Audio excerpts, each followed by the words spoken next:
Hello दोस्तों, देखो आज हम आपको क्लास टेंथ में साइंस का पोर्शन है, फिजिक्स भौतिक विज्ञान का लाइट प्रकाश, उसके बारे में बताया। प्रकाश का परावर्तन मतलब रिफ्लेक्शन ऑफ लाइट, उसके बारे में बताते हैं। ठीक है, रिफ्लेक्शन ऑफ लाइट क्या होती है, तो इसको हम एक डायग्राम द्वारा चित्र द्वारा समझाते हैं। देखो, ये एक आप मतलब कोई भी पृष्ठ है जिसपे प्रकाश किरण आ रही है, मतलब जब कोई प्रकाश किरण किसी चिकने तल से टकराती है तो उसका अधिकांश भाग उसी माध्यम में वापस लौट जाता है। ठीक है, तो इस प्रक्रिया को कहते हैं हम प्रकाश का परावर्तन कहते हैं। जैसे हमने देखा होगा कि जब हम सूर्य के प्रकाश में कोई शीशा लें या कांच का टुकड़ा लें, उससे दिखाएंगे तो प्रकाश ज्यादातर उसी माध्यम में वापस लौटेगा, तो प्रकाश का परावर्तन कहलाता है। जो उस चित्र द्वारा समझाया हमने, ये प्रकाश किरण आ रही है, आपतित किरण आने वाली किरण होती है आपतित किरण। ठीक है, और उसी माध्यम में लौट रही है, तो ये लौटने वाली प्रक्रिया उससे होती है परावर्तित किरण।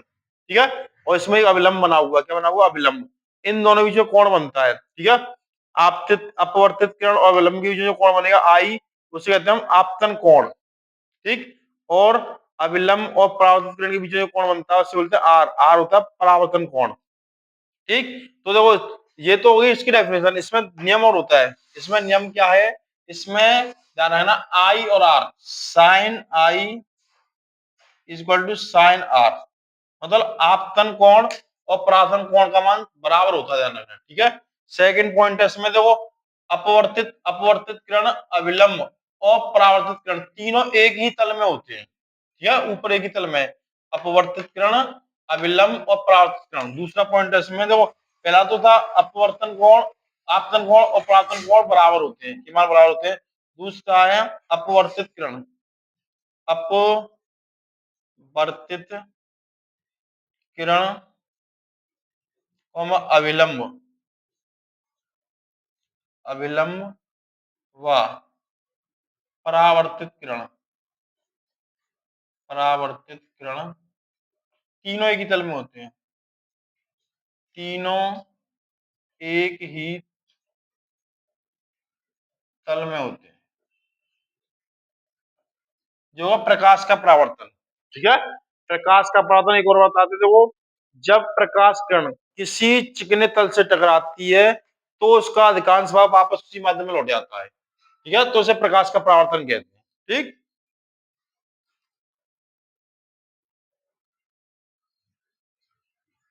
देखो सेकंड है प्रकाश का अपवर्तन। ठीक है, प्रकाश का अपवर्तन भी डायग्राम समझाया हमने। देखो क्या होता है, प्रकाश की किरण के एक माध्यम से दूसरे माध्यम में जाने पर अपने मार्ग से विचलित होने की घटना को, ठीक है, प्रकाश की किरण एक माध्यम से, देखो दो माध्यम, विरल माध्यम सघन माध्यम। ठीक है, एक माध्यम से दूसरे माध्यम में जाने पर अपने मार्ग से विचलित होने की घटना को प्रकाश का अपवर्तन कहते हैं। देखो ये बताइए आपतित किरण। ठीक है, इसमें कोण आई और आर बना हुआ, आई को कह रहे हैं हम आपतन कोण और आर है अपवर्तन कोण। ठीक है, अब देखो उसका नियम क्या होता है, अपवर्तन की परावर्तन की तरफ अपवर्तन के भी दो नियम होते हैं। देखो पहला नियम क्या है, आपतित किरण, अविलंब और आपतन बिंदु तीनों एक ही तल में होते हैं। ठीक है, आपतित किरण, अविलंब और आपतन बिंदु एक ही तल में होते हैं।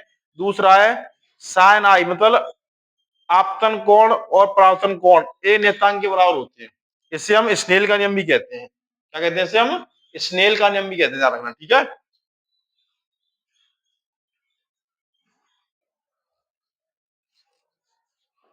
देखो नेक्स्ट है गोली दर्पण। ऐसे दर्पण जिनका परावर्तक पृष्ठ गोली होता है, मतलब जिसपे परावर्तक पृष्ठ हो गोली होगा। ठीक है, गोली दर्पण दो प्रकार के होते हैं, अवतल दर्पण, उत्तल दर्पण। ठीक है, अवतल को बोलते हैं कॉनकेव मिरर, उत्तल को बोलते हैं कॉन्वेक्स मिरर। देखो अवतल दर्पण क्या होता है, कॉनकेव मिरर क्या होता है, इस दर्पण में उभरे हुए तल पर कलई की जाती है। उभरा हुआ तल, देखो ये देखो उभरा हुआ तल। ठीक है, इसमें कलई की जाती है पीछे तल पे, जैसे तवे पे पीछे की जाती है, पूरे तल पर लिए परावर्तन अंदर की ओर होगा। इसमें परावर्तन देखो अंदर की तरफ हो रहा है। ठीक है, तो इसे कहते हैं हम अवतल दर्पण। इसमें दर्पण में क्या होता है, ऊपरी तल पर तलई की जाती है, पिछड़ में अंदर परावर्तन होता है। ठीक है, इसके दो उपयोग उपयोग कुछ ज्यादा उपयोग, नाक, कान, नाक, गले की जांच में डॉक्टर द्वारा किया जाता है। दूसरा है टेबल लैंप, जो टेबल लैंप की लगाया तो उसमें भी होता है। नेक्स्ट है उत्तल दर्पण। कॉन्वेक्स मिरर क्या होता है, इस दर्पण में दबे हुए पृष्ठ पर कलई की जाती है, मतलब अंदर की तरफ कलई की जाती है और परावर्तन बाहर की तरफ किया जाता है। देखो ये जे इसमें अवतल में अंदर की तरफ परावर्तन होता है, इसमें बाहर की तरफ परावर्तन होगा। ठीक है, इसके भी उपयोग पूछ जाते हैं। तो देखो इसके उपयोग क्या है, सड़क पर लगे लैंपों में, ठीक है, और बाइक वगैरह होती है उनमें सड़क साइड देखने के लिए किया जाता है। साइड देखते हैं पीछे तो, ठीक है, ओवरटेक के लिए साइड देखते हैं, वो बाइकों में किया जाता है इसके लिए। ठीक है, ये हो गया हमारा उत्तल और अवतल दर्पण। ठीक,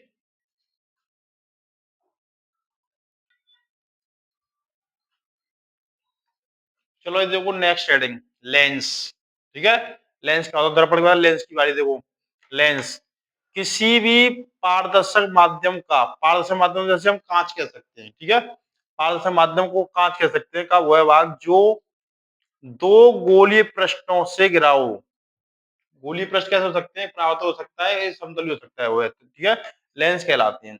लेंस दो प्रकार के होंगे, देखो अवतल लेंस जिसे हम कॉनकेव लेंस बोलते हैं, उत्तल लेंस कॉन्वेक्स मिरर बोलते हैं। देखो अवतल लेंस कैसे होते हैं, जो किनारों पर मोटे होते हैं और बीच में पतले होते हैं, वो अवतल लेंस कहलाते हैं। क्या कहलाते हैं वो, अवतल लेंस कहलाते हैं।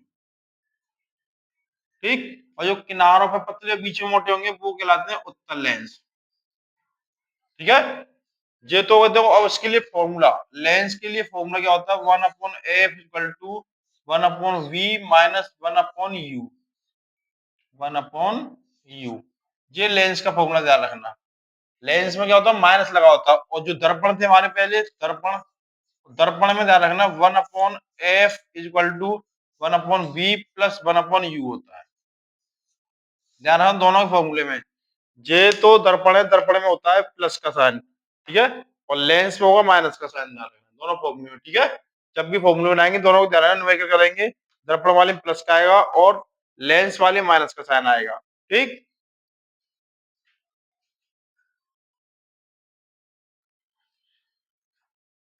देखो भाई नेक्स्ट हेडिंग है वक्रता त्रिज्या। वक्रता त्रिज्या क्या होती है, देखो वक्रता केंद्र से दर्पण के ध्रुव तक की दूरी।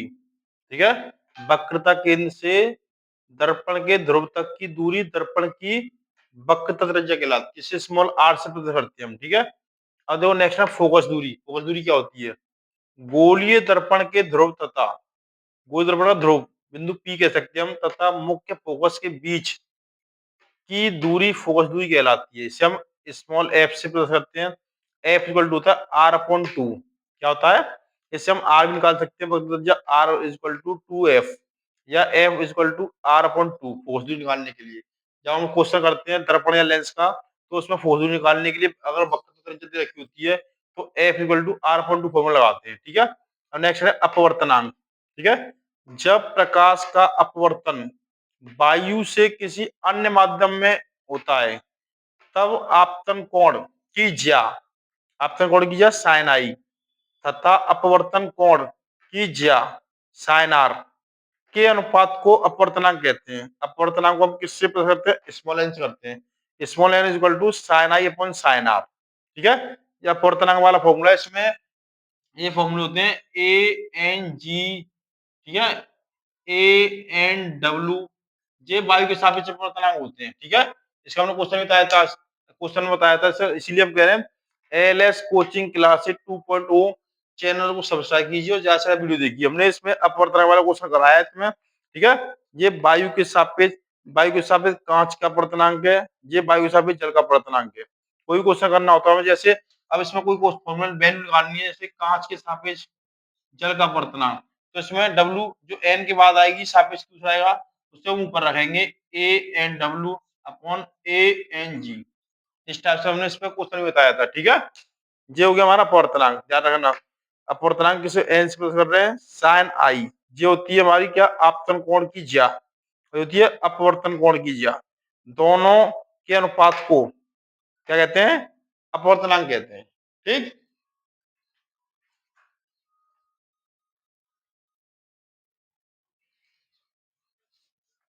देखो नेक्स्ट रेखीय आवर्धन।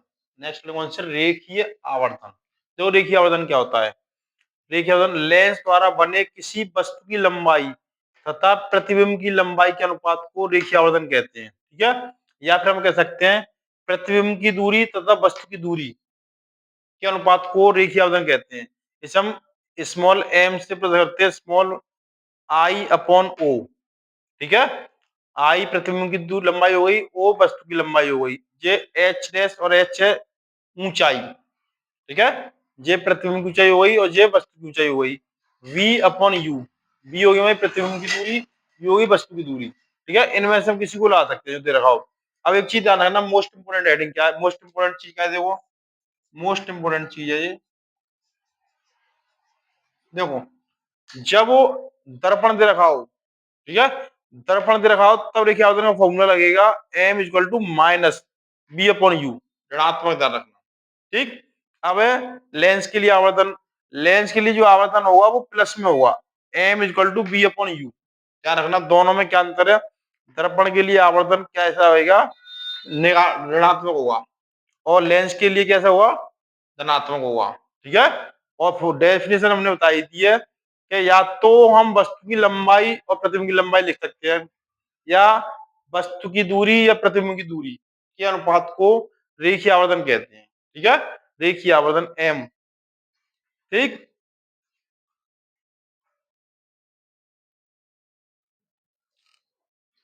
देखो नेक्स्ट करेंगे प्रतिबिंब, इमेज। प्रतिबिंब क्या होती है, जब वस्तु के किसी एक बिंदु से निकलने वाली बहुत सारी किरणें परावर्तन के पश्चात अन्य किसी बिंदु पर मिलती हैं। ठीक है, एक बिंदु से निकलने जा रहा है ना, एक बिंदु से निकलने वाली बहुत सारी किरणें। ठीक है, इसको हम क्या बोल सकते हैं, एक तरह से, एक तरह से बोल सकते हैं हम इसको बिंब। ठीक है, किरणें परावर्तन के पश्चात अन्य किसी बिंदु पर मिलती हैं तो उसे क्या कहते हैं, प्रतिबिंब कहते हैं, इमेज कहते हैं। ठीक है, इमेज दो प्रकार की होती है, वास्तविक मतलब रियल, आभासी वर्चुअल। ठीक है, अब देखो वास्तविक क्या होती है रियल इमेज, जब प्रकाश किरणें परावर्तन के पश्चात प्रतिबिंब बिंदु पर, प्रतिबिंब बिंदु पर वास्तव में मिलती है। ठीक है, जब प्रकाश किरणें वास्तव में परावर्तन के पश्चात प्रतिबिंब बिंदु पर मिलती, वास्तव में मिलती हैं तो उसे वास्तविक प्रतिबिंब कहते हैं, रियल इमेज कहते हैं।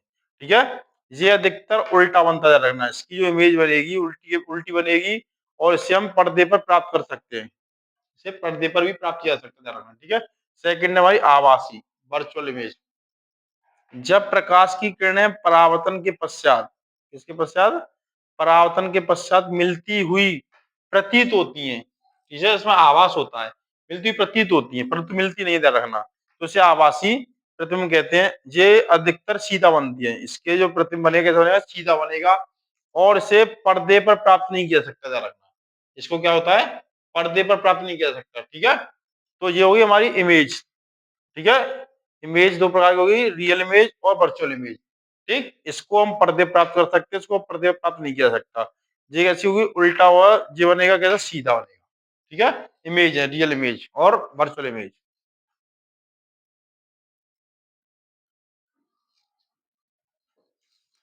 देखो नेक्स्ट है लेंस की क्षमता। लेंस की क्षमता क्या होती है देखते हो, ठीक है, लेंस की प्रकाश की किरणों को अभिसरित या अपसरित करने की क्षमता को लेंस की क्षमता कहते हैं। ठीक है, अभिसरित और अपसरित। ठीक है, या तो एक बीम बनाए चलेंगी, ठीक है, या एक आदमी चलेगी, तो ये अभिसरित या अपसरित हो गई, करने की क्षमता क्या कहलाती है, लेंस की क्षमता कहलाती है। इसे पी से पृथक करते हैं। ठीक है, पी, और ये भी देखो मीटर सेंटीमीटर वाला लगा है, अगर क्वेश्चन में मीटर में दे रखा है तो पी इक्वल टू 1/f लिखेगी मीटर में। ठीक है, और पी बराबर सेंटीमीटर दे रखा है तो सेंटीमीटर मीटर बदलने के लिए 100/f, क्योंकि हमें पता है कि एक सेंटीमीटर को या एक मीटर में बदलेंगे तो 100 सेंटीमीटर होंगे, होंगे नहीं होंगे, तो इस वजह से क्या रखना, अगर मीटर में दे रखा है तो उसमें 1/f लिखेंगे, और सेंटीमीटर दे रखा है तो 100/सेंटी-f लिखेंगे। ठीक है, इसका ऐसा ही मात्र होता है डायोप्टर, ध्यान रखना क्या होता है डायोप्टर, इसको शॉर्ट में डी भी लिखा आता है, डायोप्टर को शॉर्ट में क्या लिखते हैं, डी लिखते हैं। ठीक है, देखो उधर इसी टाइप से और ज्यादा से ज्यादा वीडियो देखने के लिए L S coaching classes 2.0 channel को सब्सक्राइब कीजिए और ज्यादा से ज्यादा वीडियो देखिए। ठीक है, हम इसी टाइप से ज्यादा से ज्यादा वीडियो बनाते रहेंगे, चैनल को सब्सक्राइब कीजिए। ठीक।